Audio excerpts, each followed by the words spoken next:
Shalom Israel, Most High in Christ bless. All praises to the Most High that we made it another week to another Bible History 101.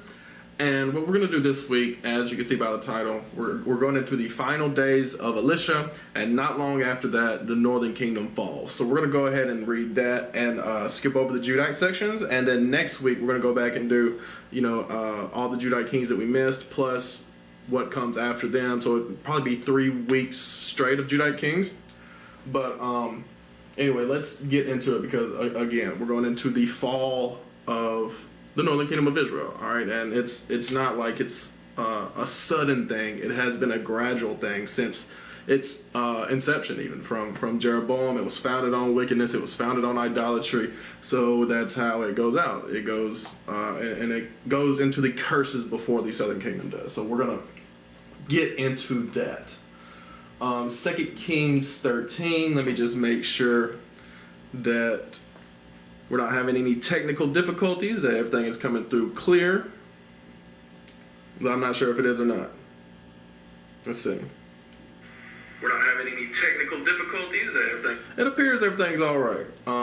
So all praise to the Most High for that. There's a bit of a buzzing, but I suppose that's from one of the lights in this room, so...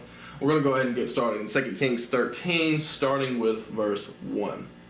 In the 23rd year of Joash, the son of Ahaziah, king of Judah, Jehoahaz, the son of Jehu, began to reign over Israel and Samaria, and reigned 17 years. So, if you remember from last week, you remember Jehu was the man who wiped out the family of Ahab, according to the word of the Lord. All right? The Lord anointed him king so that he would do this, all right? And the Lord blessed him and his seed so that they could remain on the throne a few generations, but not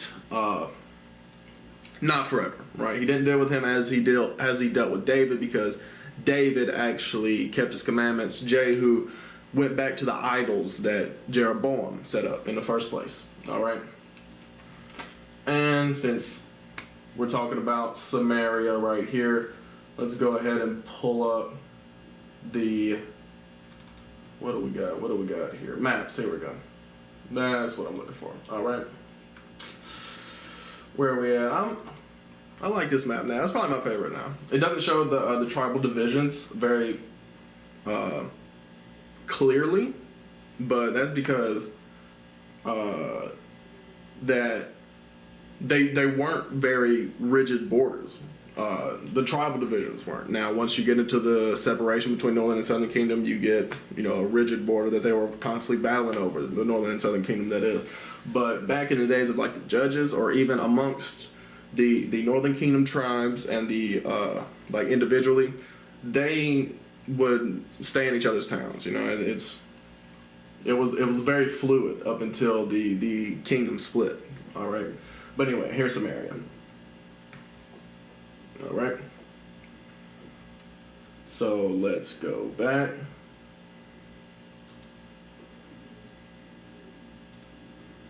All right, so this is Jehoahaz, the son of Jehu.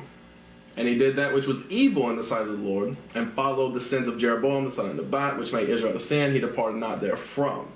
And the anger of the Lord was kindled against Israel, and he delivered them into the hand of Hazael, king of Syria, and into the hand of Ben-Hadad, the son of Hazael, all their days, right? So, fell to the hand of the Syrians, all right? It's important that I stress that Syrians, because later come the Assyrians, all right? Which are two different people, not the same. All right? And Jehoahaz besought the Lord, and the Lord hearkened unto him, for he saw the oppression of Israel, because the king of Syria oppressed them. And the Lord gave Israel a savior, so that they went out from under the hand of the Syrians. And the children of Israel dwelt in their tents as before time. Nevertheless, they departed not from the sins of the house of Jeroboam, who made Israel to sin, but walked therein. And there remained the grove also in Samaria, right? So this was a very short captivity, as in the days of the judges. And a similar situation happened where the Lord raised up a man to judge and deliver the people. And that's what happened. All right. Neither did he leave of the people to Jehoahaz but 50 horsemen and 10 chariots and 10,000 footmen. For the king of Syria had destroyed them and had made them like the dust by threshing. Right. Just beat down on them constantly. All right. Now the rest of the acts of Jehoahaz and all that he did and his might, are they not written in the book of the Chronicles of the Kings of Israel? And again, that's a book that we don't have. You see those referenced a lot in the Chronicles and in the Kings, but that's one of the books we don't have. What we have in the Bible is the Chronicles of the Kings of Judah. That's what we have. We don't have the Chronicles of the Kings of Israel. And Jehoahaz slept with his fathers, and they buried him in Samaria. And Joash his son reigned in his stead. All right. So here you see Joash, the son of Jehoahaz. All right. Verse 10.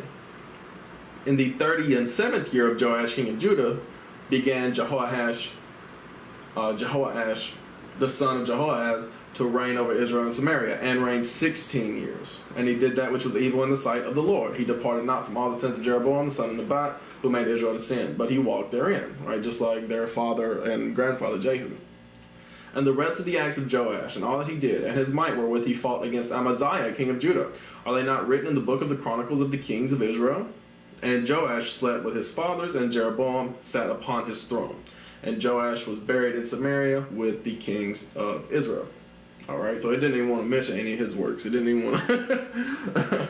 16 years, it just brushed right past him. He said, okay, he reigned, and that was about it. We'll get to Amaziah, king of Judah, like I said, next week. All right, verse 14. Now Elisha was fallen sick of his sickness, whereof he died. And Joash, the king of Israel, came down unto him and wept over his face, and said, O my father, the chariot of Israel, and the horsemen thereof. And Elisha said unto him, Take bow and arrows. And he took unto him bow and arrows. And he said to the king of Israel, Put thy hand upon the bow. And he put his hand upon it, and Elisha put his hands upon the king's hands. And he said, Open the window eastward. And he opened it. Then Elisha said, Shoot. And he shot. And he said, The arrow of the Lord's deliverance, and the arrow of deliverance from Syria. For thou shalt smite the Syrians in Aphek, till thou hast consumed them. Right? So Elisha was somebody who loved the people. He loved his people. Right? So even when they weren't all the way right, even when they weren't in righteousness, he would still deliver good messages unto them from the Lord. Right? He would still try to deliver his people from whatever sin they had gotten themselves into, from whatever, oppression they had gotten themselves into, right? And Joash is very, not only was like kings before him and just kings in general and the people in general very reverent towards Elisha and Elijah, because they saw like the miracles that they performed. But without Elisha, Joash would not be on the throne, because if you remember from last week, you had Elisha send word to Jehu, Joash's grandfather, and say, go and take the kingdom from Ahab, or from the sons of Ahab. So yeah, it makes sense that Joash would come to Elisha like this. All right. And he's quoting, "O my father, the chariot of Israel and the horsemen thereof." He's actually quoting what Elisha said after he saw Elijah ascend up. So, verse 18. So this is Syria, right? Syria, not Assyria. And he said, "Take the arrows," and he took them. And he said unto the king of Israel, "Smite upon the ground." And he smote thrice and stayed. But the man of God was wroth with him and said, "Thou shouldst have smitten 5 or 6 times. Then hadst thou smitten Syria till thou hast consumed it. Whereas now thou shalt smite Syria but thrice." Right? So he said, look, you could have done away with Syria if you would have just kept beating them down. But because, you stopped after 3, you're not going to get that. You're just going to win a few battles. Verse 20. And Elisha died, and they buried him. And the bands of the Moabites invaded the land at the coming in of the year. And it came to pass, as they were burying a man, that behold, they spied a band of men. And they cast the man into the sepulchre of Elisha. And when the man was let down and touched the bones of Elisha, he revived and stood up on his feet. Right? So the spirit, the power that was on Elisha, it remained on his bones after he died. That residue power was enough to resurrect a man from the dead. It's insane type of power. Like we couldn't even possibly understand that. We couldn't comprehend that these days. All right. But verse 22. But Hazael, king of Syria, oppressed Israel all the days of Jehoahaz. And the Lord was gracious unto them, and had compassion on them, and had respect unto them because of his covenant with Abraham, Isaac, and Jacob, and would not destroy them. Neither cast he them from his presence as yet. He said, look, I still got to be merciful on my people. Even though they're not following me, I still got to be merciful on them, for their forefathers' sake, for Israel, Isaac, and Abraham. All right, verse 24. So Hazael, king of Syria, died, and Benadad his son reigned in his stead. And Jehoash, the son of Jehoahaz, took again out of the hand of Benadad, the son of Hazael, the cities which he had taken of the hand of Jehoahaz his father by war. 3 times did Joash beat him, and recovered the cities of Israel. All right, just as the prophecy that Elisha gave him. All right. So some of the cities that they had taken, that Syria had taken, if you recall, they took. Let me zoom out some. Oh, that's way too small. I can't see that. But anyway, so this is Syria right here. That's Damascus. So a lot of what they took is over here on the east of Jordan. They came down and took all the way down to like Aroer down here in Reuben on the border of Moab, right? So they took like most of this that's east of the Jordan, if not all of it, right? So he's recovering some of them cities back.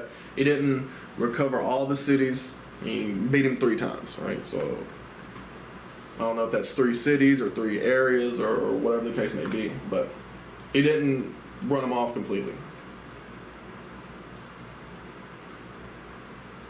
Let's go back.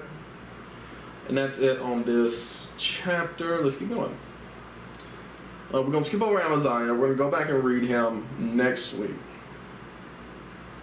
Jeroboam the 2nd, verse 15.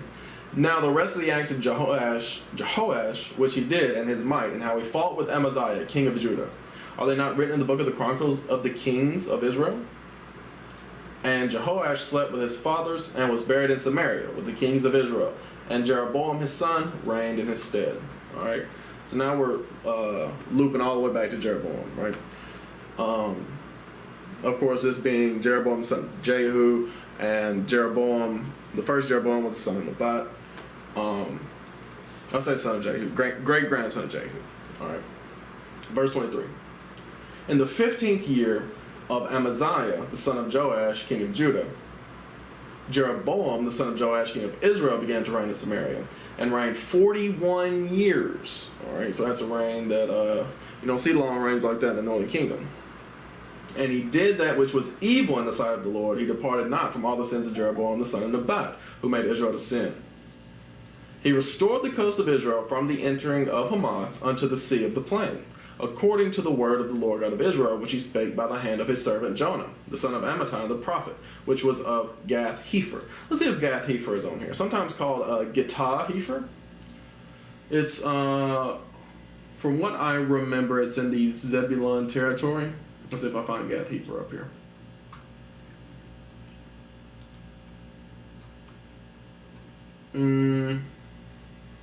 I'm not. Here it is right here. Gath-Hepher. There it is. That's where Jonah's from. He's a Zebulunite. It's kind of on the border of Issachar. Could have been Issachar, but you know, it's so-called Guatemalan, Central American, or Mexican if it's the case of Issachar today. That's what you'd call him today. So where's Hamath? So from Hamath to the sea. I don't think this map shows Hamath. I think it's just northeast of Damascus, if I remember correctly. To the entering in of the sea. Usually when the Bible says the sea like that, or it's referring to the Mediterranean Sea, it's also sometimes called the Great Sea. So it seems like he's just referring to like the area of Tyre, Zidon, Asher, Dan. The city of Dan, not the territory of Dan. Well, let me zoom back in. Anyway, let's get back to it. All right. Went to the sea of the plain, according to the word, Gath-Hepher. Jonah, the son of Amittai, the same as the book of Jonah. All right.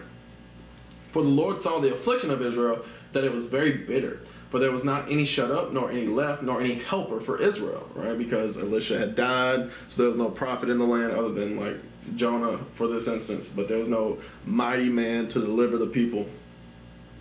And the Lord said not that he would blot out the name of Israel from under heaven, but he saved them by the hand of Jeroboam the son of Joash. Right? So the Lord is actually using Jeroboam the son of Joash, but even though Jeroboam is not all the way righteous. And that's what you see with the northern kingdom, because it's God's people, but they're not doing what he says. So he's very conflicted in how he's going to deal with this. And we see later on how he dealt with it. Verse 28.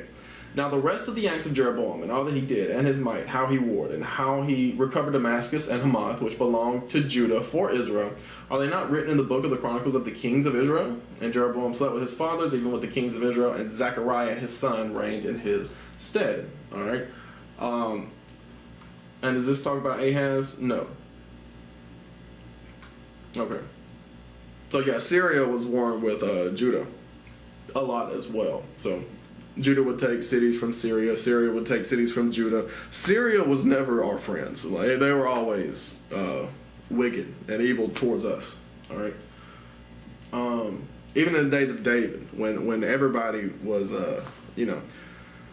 when everybody was peaceful towards Israel, it didn't start that way. All right. David had to run up in Syria and mess them up. If you recall from when we was going over King David, the Ammonites hired the Syrians to come down, and they got their butts whooped. All right, but let's keep going. Azariah. Okay, so here we get to Zechariah, the son of Jeroboam, of the lineage of Jehu. All right, so Zechariah. This is 2 Kings 15:8. In the 38th year of Azariah, king of Judah, so Azariah, also known as Uzziah, king of Judah, did Zechariah, the son of Jeroboam, reign over Israel and Samaria 6 months. All right, he didn't even get a full year. And he did that which was evil in the sight of the Lord, as his fathers had done. He departed not from the sins of Jeroboam the son of Nebat, who made Israel to sin. And Shallum, the son of Jabesh, conspired against him and smote him before the people, and slew him and reigned in his stead. And the rest of the acts of Zechariah, behold, they are written in the book of the Chronicles of the kings of Israel. This was the word of the Lord which he spake unto Jehu, saying, Thy son shall sit on the throne of Israel to the 4th generation. And so it came to pass. But here we go. Shallum. 6 months into the reign of Zechariah, here comes Shallum. All right. Verse 13. Shallum the son of Jabesh began to reign in the 9th and 30th year of Uzziah king of Judah, 39th year. And he reigned a full month in Samaria. The way the Bible worded that is like a full month is a long time. He's like, hey, he reigned a full month. Previous chapter talked about 41 years. Now it's a full month. God before him reigned 6 months. But anyway, verse 14. For Menahem, the son of Gadi, went up from Tirzah, came to Samaria, and smote Shallum, the son of Jabesh, in Samaria, and slew him and reigned in his stead. So this is Menahem. Menahem from Tirzah. Let's see if we can find Tirzah real quick. Because we know where Samaria is. We know it's down here. We know Samaria is down there. Where's Tirzah? I feel like we've looked at Tirzah before. Maybe I'm tripping, but it seems familiar. Okay, here it is right here. Boom. Tirzah. Big city, evidently. Like Shiloh and Shechem, Ashdod, Hazor. But anyway, Tirzah to Samaria. Not that big of a drive. He could probably do that in a day, even back then. Alright. So, Menahem came from Tirzah, took the kingdom from Shallum and Samaria. The rest of the acts of Shallum and his conspiracy which he made, behold, they are written in the book of the Chronicles of the kings of Israel. Then Menahem smote Tifsa, and all that were therein, and the coast thereof from Tirzah, because they opened not to him, therefore he smote it. And all the women therein that were with child he ripped up, and completely vile and wicked. All right. Tifsa. But we've seen that before, where in the Northern Kingdom, whenever a city did not want to accept the guy who just usurped the king, they would just waste that city. They would destroy that city. Tifsa. Do we see Tifsa? Seems like it should be pretty close. I'm not seeing it though. Once you start getting down here, you start getting into border cities. It's not going to be down there. Let's see Tifsa. It's at all its coast, so I'm looking over here on the coast, but I'm not seeing it.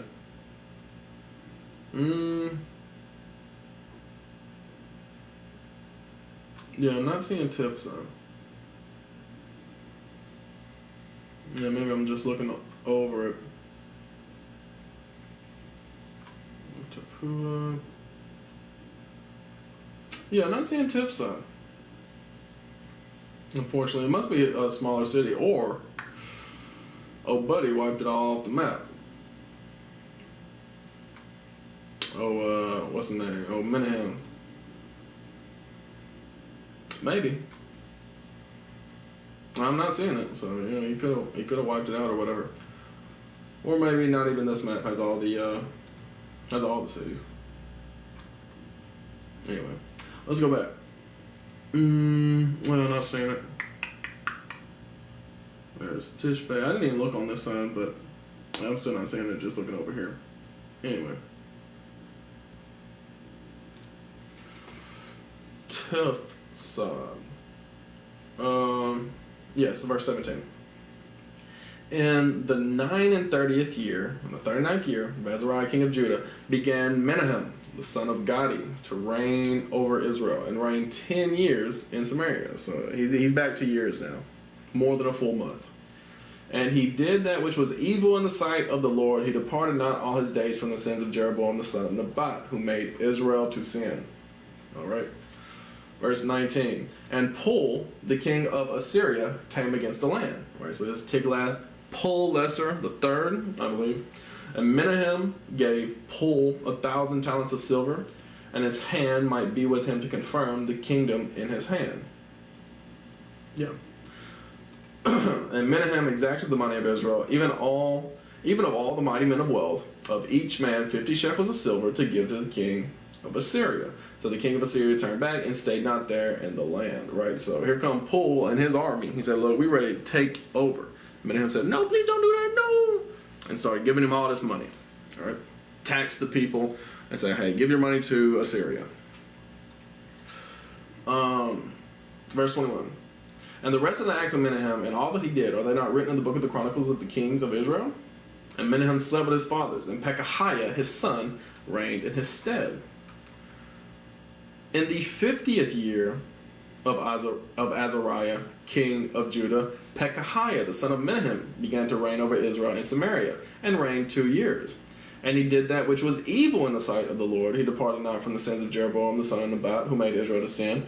But Pekah, the son of Remaliah, a captain of his, conspired against him, and smote him in Samaria, in the palace of the king's house, with Argob and Aryeh, and with him 50 men of the Gileadites. And he killed him and reigned in his room. All right, so Gilead, if you're unfamiliar, Gilead is right here, as you can see. Gilead really stretches from like this land right here. It's not really saying, it just says the city of Aurora, but really all of this right here is Aurora. All right, all this is Aurora until you get up to Gilead, which is about here at the Jabbok, and then Gilead goes up until you get to the Yarmuk, and then that's where you get into Bashan. All right, so that's all east of the Jordan.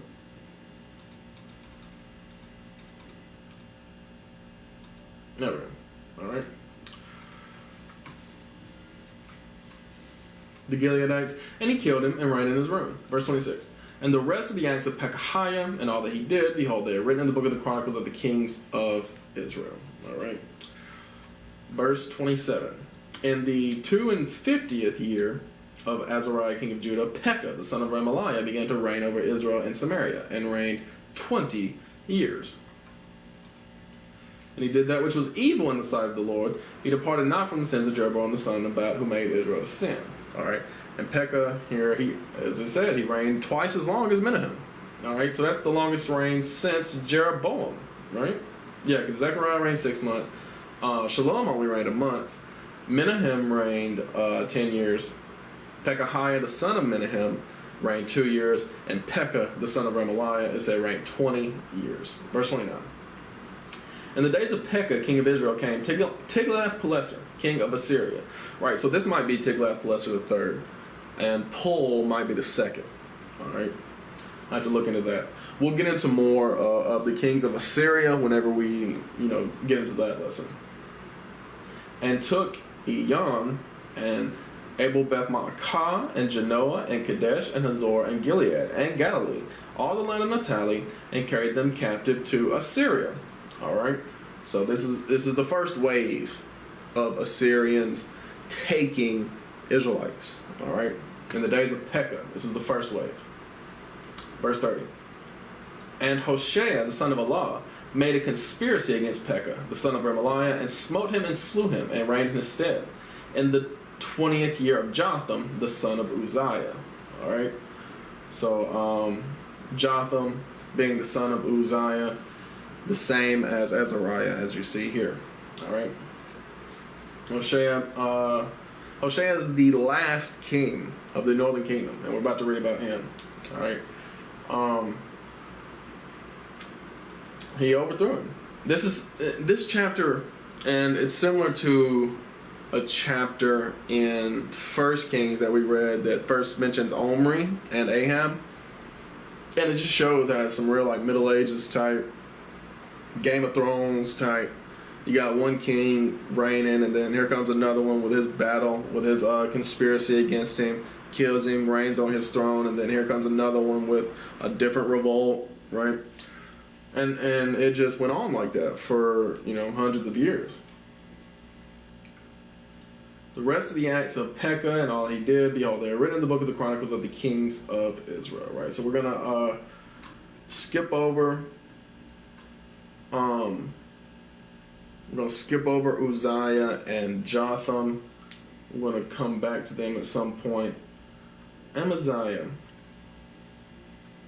Okay, yeah. So we got Amaziah, Uzziah, and Jotham that we got to read about. Those were all good kings. We're going to skip over Ahaz for now, and Hezekiah even. And here you got the fall of Damascus, which we will read when we get to Ahaz. Yes. Yeah. But 2 Kings 17. Now, this is what I wanted to get to, and this is probably where we'll end it once we get done with this chapter. But it's a heavy chapter, so it's going to take some time. All right. So, 2 Kings 17, starting with verse 1. In the 12th year of Ahaz, king of Judah, began Hoshea, the son of Elah, to reign in Samaria over Israel 9 years. And he did that which was evil in the sight of the Lord, but not as the kings of Israel that were before him. Against him came up Shalmaneser, king of Assyria, and Hoshea became his servant, and gave him presents. And the king of Assyria found conspiracy in Hoshea, for he had sent messengers to So, king of Egypt, and brought no present to the king of Assyria, as he had done year by year. Therefore the king of Assyria shut him up and bound him in prison. You see that right there. So because this man was trying to play both sides, now here comes Shalmaneser, take your whole land. All right. So verse 5. It says, Then the king of Assyria came up throughout all the land and went up to Samaria and besieged it 3 years. So this siege took 3 years. And when it comes to sieging a city, a lot of people don't realize what that entails. See, ancient cities had walls. All right, you couldn't just freely enter the city the way that you wanted to, right? During the day you could. While the gates were open, you could come in, do trade. But if you want to leave the city, you better be out before it's nighttime, because they're closing up the gates so that nobody can get in to start any war or anything like that, right? And if they see troops coming, the watchman who would be on the wall watching for, invasions, they would blow the trumpet, and then they would close the gates, seal them up, and say, hey, there's war coming, right? So the people on the inside of the city would have to just sit there and wait until it either blew over or your city's destroyed. And now the wall is down, you either make a break for it or you submit to your captors or whatever. So this process, in this case, took 3 years, all right? And this is actually one of the curses of Deuteronomy 28 as well, the sieges. And you read about that from verse 52 through 58, all right? So, and besieged it 3 years, verse 6. In the 9th year of Hoshea, the king of Assyria took Samaria. In the 9th year of Hoshea, the king of Assyria took Samaria and carried away Israel into Assyria and placed them in Halah and in Habor by the river Gozan in the cities of the Medes. All right? So that's key right there, and I don't know why I pulled this up. It's not going to show it on this map. Let's see if I got a map that will show it. I think I got it. I don't really like that one because it's not really showing it, but it shows it to a certain extent. Elam. This is what I want. This is the map that I want to get to because this actually shows where Gozan is, right? And so this doesn't say Gozan. I must be thinking of something else. Yeah, so this isn't what I was thinking of. My apologies. It might show it in this one.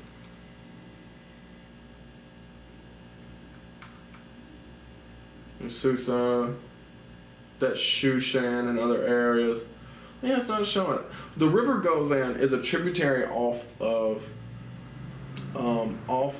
the Tigris. All right, and it's that's not right. That's not where Gozan is supposed to be. That's where it is on this map. That's not where it. I've seen it before. Maybe I'm tripping.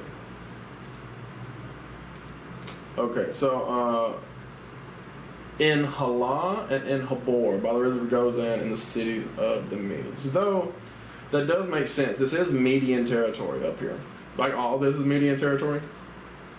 But it says by the river Gozan. See, this is the city of Gozan. So maybe that's what's throwing me off. This is the city of Gozan, not the river of Gozan. Because I don't believe they were placed in Mesopotamia. I believe they were in Halah and Habor, like down here. Like south of Susa. South of Shushan. Maybe I'm tripping. But that's what I remember. Alright. Let's get out of this Assyrian map. Don't save. Yeah, so maybe I'm just tripping. But I thought I had a map that showed it. That showed Gozan and Halah and Habor. Yeah, maybe I'm just tripping. I'll try to find it. And it's not on this one. See, I thought it was on this one. I wonder why I got this one if it's not here. It certainly isn't.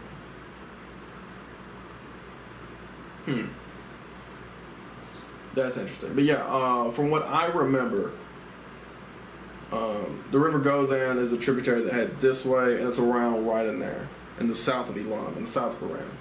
Again, maybe I'm tripping. But I thought that's what it was. Anyway, like I said, if I come back next week with some information on it, then I'll let you know. We can take a quick look. Though. Let's see what we got. Halah and Habor, Gozan River. Let's see if we find something real quick.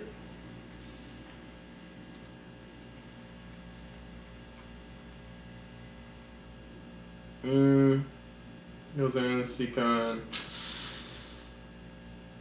Maybe this is it. This is a interesting one. Okay, so this actually goes through. I don't know. Truth snitch.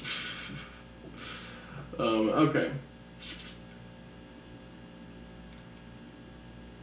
So this is actually showing something different than what I had in mind, something different than what I pictured. So it is showing the city goes in, the same city that we were talking about, and it's actually a tributary of the Euphrates. Again, I guess I was tripping. That's what this is showing, in that the routes that were taken. Oh yeah, where it says Israelite settlements in Mesopotamia, and then Israelite settlements over there in modern day Iran, in the ancient Median Empire. Yeah, I guess I was tripping. I thought I was seeing a river down here that was Gozan. Maybe I'm just tripping. It's pretty much showing the same thing. It said Israelite settlements. That's generally the region. That's generally the region that I had in mind, though, as far as where they ended up. Not the river Gozan. City of me. Okay, so here you see Nineveh, Gozan. That's weird. Okay, so this is actually going into like different Assyrian kings and where they place the people then. Yeah, we'll get into the rest of this, because you start getting into like theories and stuff. So I ain't gonna get into all that, but we'll go back to the other map that I have that actually shows the Assyrians as far as like where their empire stretched to, and we'll show these same kind of trips. They said in Halah and Habor, and on here is not Halah or Habor, not that I see at least. No, so that was one of the things that was throwing me off. But it says, place them in Halah and in Habor.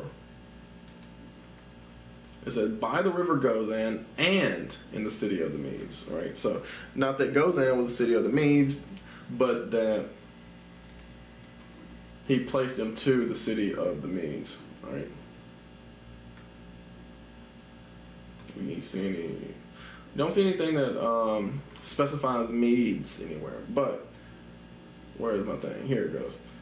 So we're taking the people from here, right? This is where the northern kingdom was, and sending them to Gozan, and the city of the Medes being over here. Like Ecbatane is the city of the Medes. Shushan becomes one of the capitals of the Medo-Persian Empire. So, yeah, sending them basically over here to modern day Iran, right? So,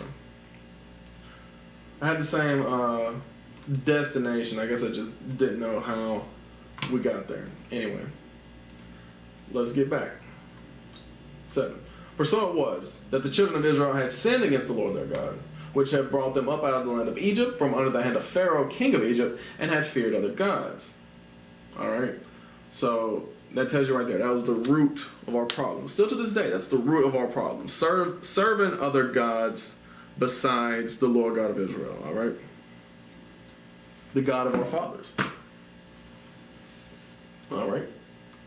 And walked in the statutes of the heathen. Right? The laws, the customs, the rights, the rituals of the heathen, whom the Lord cast out from before the children of Israel, and of the kings of Israel which they had made. Right? The golden calves were holy, and not holy as in H-O-L-Y, but holy as in W-H-O-L-L-Y, were wholly invented by Jeroboam. All right? He just made them up and said, look, here's your gods, serve them, you don't have to go to Jerusalem, serve your golden calves here in Bethel and Dan, right? That he just made up, fabricated, all right? Verse 9, and the children of Israel did secretly those things that were not right against the Lord their God, and they built them high places in all their cities, from the tower of the watchman to the fenced city, right? So, secretly, doing those things in secret, which are not right, all right?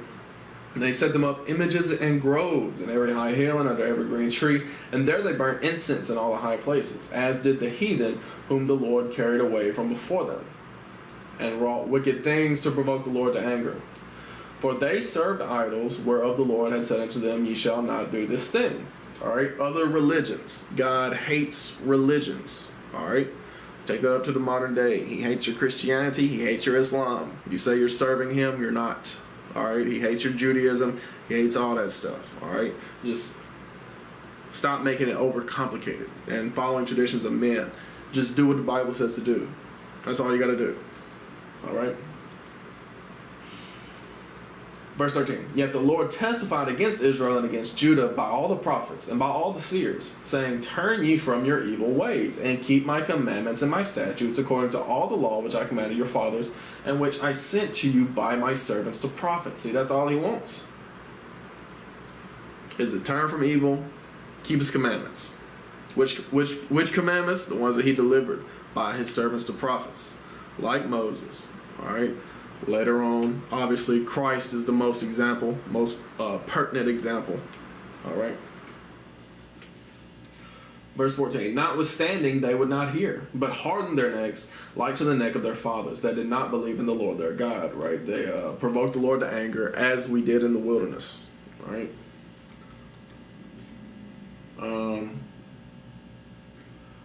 Verse 15, and they rejected his statutes and his covenant that he made with their fathers, and his testimonies which he testified against them. And they followed vanity, and became vain, and went after the heathen that were round about them, concerning whom the Lord had charged them that they should not do like them. Right? So when it says went after the heathen, not only in a spiritual sense, as in you're following their customs, but also in a physical sense. All right? You're trying to mix with them. You're trying to get married and have sex with them. Right? You have babies with them, and now your baby is confused about what it is and how it should live its life. All right, you read about that in Nehemiah 13. Verse 16. And they left all the commandments of the Lord their God, and made them molten images, even 2 calves, and made a grove, and worshipped all the host of heaven, and served Baal. Right. So not only the golden calves, but they made they worshiped the sun, moon, and stars. Right, just like our English language has developed the weekdays and the months of the year in dedication to worshiping the sun, moon, and stars. All right, and the planets and all that kind of crap. All right. Verse 17. And they caused their sons and their daughters to pass through the fire, and used divination and enchantments, and sold themselves to do evil in the sight of the Lord, to provoke him to anger. Right? So all the things that the Lord told us not to do is exactly what we did. Right? So that's why we end up in the position that we are today. Right? And so since then, it's just been captivity after captivity after captivity after captivity. And we'll get to the point where we read about how the northern tribes came over here. But like I said, we'll get to that. But I will say, you can't outrun judgment. All right, judgment's gonna find you. It doesn't matter where you go. All right. So the same thing that happened over there happened over here as well. So 18. Therefore, the Lord was very angry with Israel, and removed them out of his sight. There was none left but the tribe of Judah only. Right. And when it says tribe of Judah, it means kingdom of Judah. Because you had Benjamin. You had Benjamin and Levi there with him as a part of the kingdom of Judah. Verse 19. Also, Judah kept not the commandments of the Lord their God, but walked in the statutes of Israel, which they made. Right? So it's not like Judah can say anything against the northern kingdom, because we all fell off. Right? We're all in the same position today. All right? We just got took into captivity first, as far as the northern kingdom is concerned. All right, verse 20. And the Lord rejected all the seed of Israel, and afflicted them, and delivered them into the hand of spoilers, until he had cast them out of his sight. When it says cast them out of his sight, it means got them out of the land. All right, the Lord is very watchful of that land in particular. All right, and even more specific, the city of Jerusalem is his favorite city on earth. All right. 41. For he rent Israel from the house of David, and they made Jeroboam the son of Nebat king, and Jeroboam drave Israel from following the Lord, and made them sin a great sin. For the children of Israel walked in all the sins of Jeroboam which he did, they departed not from them, until the Lord removed Israel out of his sight, as he had said by all his servants the prophets. So was Israel carried away out of their own land to Assyria unto this day. Right, the day of them writing this book. Verse 24.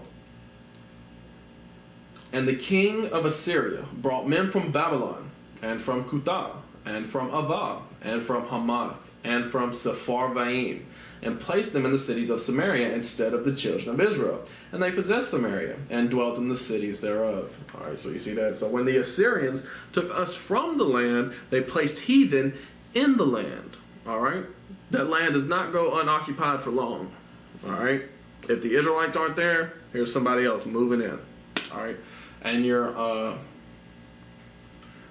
Sepharvaim, that's your Sephardic Jews today. They're not real Israelites. They're the Sepharvaim that Assyria placed there.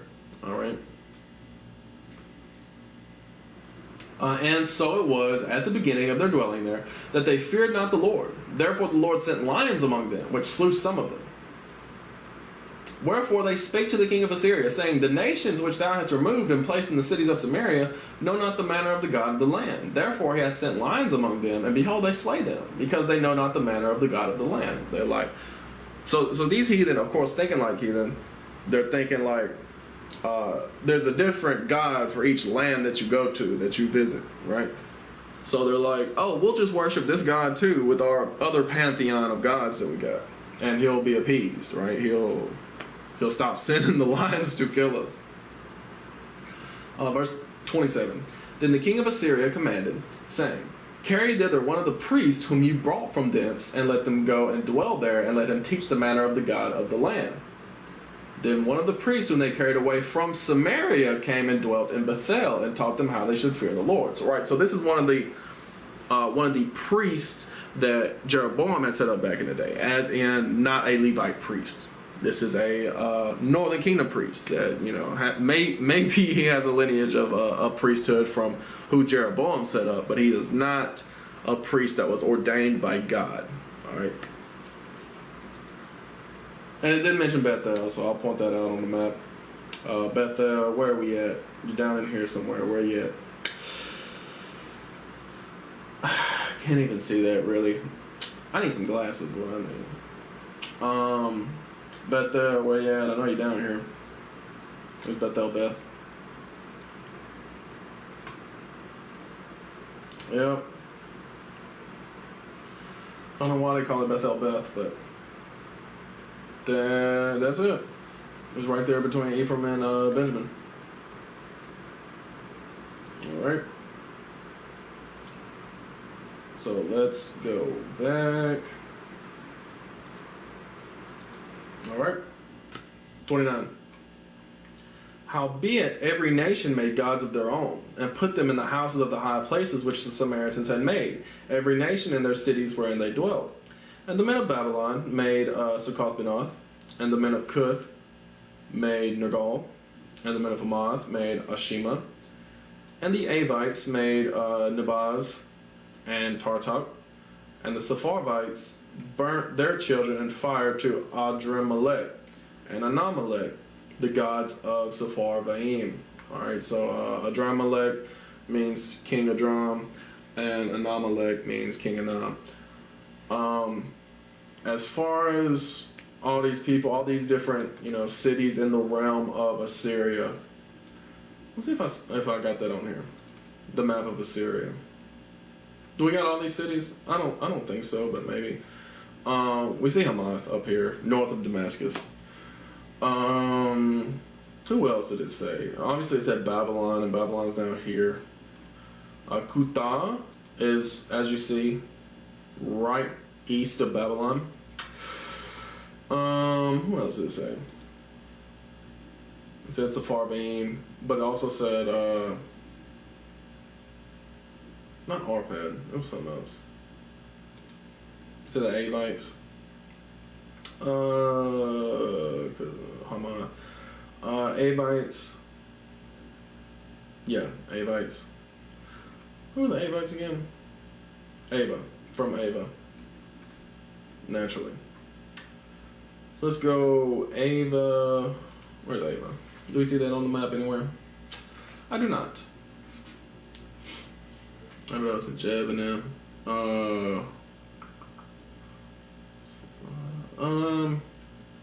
Yeah, not seeing Ava anywhere, unfortunately. Nope, not seeing it. Anyway. Nope, don't say it. Alright. So they feared the Lord, and made unto themselves of the lowest of them priests of the high places, which sacrificed for them in the houses of the high places. They feared the Lord, and served their own gods, after the manner of the nations whom they carried away from thence. Alright? So it's saying, they feared the Lord, and served their own gods, after the manner of the Israelites, the northern kingdom. That's what we've been reading for the past few weeks, how the northern kingdom would serve the Lord, but also serve their little golden calves, and serve Baal, and serve, every other god known to man, right? Especially like the sun, moon, and stars. And that's what we see a lot with, you go into like the indigenous history of the people over here in the West. It started, and we'll read that at some point when we get into that. It started in righteousness, serving the Lord, but then it fell to serving the sun, moon, and stars. All right. Verse 34. Unto this day they do after the former manners. They fear not the Lord, neither do they after their statutes, or after their ordinances, or after the law and commandment which the Lord commanded the children of Jacob, who he named Israel. Right? So the people who write in this, they write in it probably in Babylon, and they're writing it saying, well, I'm not sure about that. It may have been when they went back to the land, when the southern kingdom went back to the land. That might be when they wrote this. But they're saying, look, the northern kingdom's still wicked, they still off, they still ain't doing it right. Right? Verse 35. With whom the Lord had made a covenant, and charged them, saying, you shall not fear other gods, nor bow yourselves to them, nor serve them, nor sacrifice to them. But the Lord whom you brought up out of the land of Egypt with great power and a stretched out arm, him shall you fear, and him shall you worship, and to him shall you do sacrifice. Right? The Lord said very specifically, only serve him, and this is how you serve him. A lot of people don't get that today. They say, oh yeah, we're only supposed to serve God. But you don't know how to serve God, so who are you really serving? All right? He said specifically in what people call today the Torah, the first 5 books, here's how you serve God. Right? And then Christ came along and he just explained it. He magnified the law. Said, look, not only can you not commit adultery, you can't lust either. Right? Not only can you not kill your brother, but you also can't hate him. You can't hold no grudges against him. Right?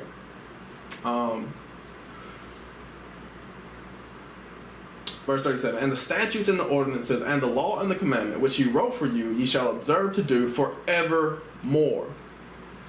And again, that's key. That is key, because people think there's a point in time where the law stopped, where you could stop keeping it. That's a lie. All right? Keep the commandments forevermore. And ye shall not fear other gods. And the covenant that I made with you, ye shall not forget. Neither shall ye fear other gods. But the Lord your God ye shall fear, and he shall deliver you out of the hand of all your enemies. Howbeit they did not hearken, but they did after their former manner. So these nations feared the Lord, and served their graven images, both their children and their children and their children's children, as did their fathers, so do they unto this day. Right? So this is even talking about the heathen that was put in the land.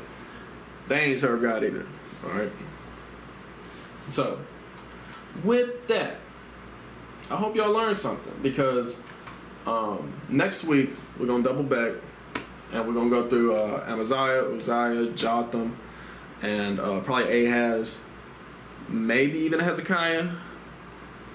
Might not get through Hezekiah, but anyway, we'll go back with the kings of Judah next week, week after, probably week after that, and week after that. All right. So with that, I hope you learned something. I say shalom, Most High in Christ bless. Stand in spirit.